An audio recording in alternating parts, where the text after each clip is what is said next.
وعليكم السلام ورحمة الله تعالى وبركاته. طبعا انت جزائري من اخواننا الجزائريين ومحلل سياسي. مرحبا مرحبا. شو بتوجه كلمة للاوضاع اللي عم تصير بسوريا والفياس هذول الدائرون العرب لاخواننا السوريين؟ طبعا انا سوري معك.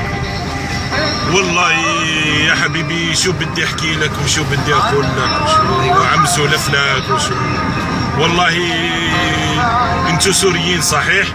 سوريين صحيح حاسين بالجمرة وحاسين بالمشاكل اللي عم بتصير، واحنا تاني نأزروك محسين نفس الشيء اللي عم بتحسوا به انتم، لانه احنا ماكلين ملحكم ودايرين حاكين معاكم شايفين اوضاعكم. والله شو عم بدي اقول لك، والله يا حبيبي في الاول لما بداوا يجيوا السوريين على 2011 2012 والله صحيح كانوا مبسوطين، كانوا عن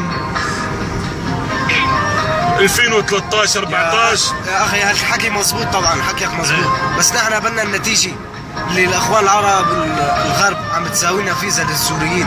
والله يا حبيبي شو بدي اقول لك، كانوا يجيوا السوريين حبايبنا على الراس والعين مبسوطين، يضلوا هنا شي شهرين 3 4 أشهر ويروحوا يطلعوا على سوريا، يزيدوا يضلوا على لبنان ويتجولوا ويحوسوا ويصرفوا شويه المصاري ويخبيوا شويه المصاري. نعم.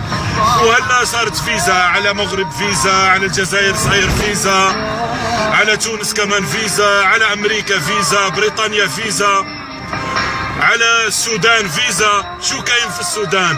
ما كاين والو. على الصومال فيزا، العراق كمان فيها حرب وصاير عليها فيزا. وين بدهم بيروحوا السوريين هادو يا اخويا؟ طبعا اخي شكرا جزيلا. انا بدك توجه لك كلام الموجودين السوريين عندك هون في الجزائر. والله السوريين على الراس والعين اخواننا وحبايبنا. انا اشوف فيهم هلا مبسوطين شويه على الجزائر. شو عم يشتغلوا هون عندكم؟ قيريس منقيش قيريس بابوم سوابا يريس.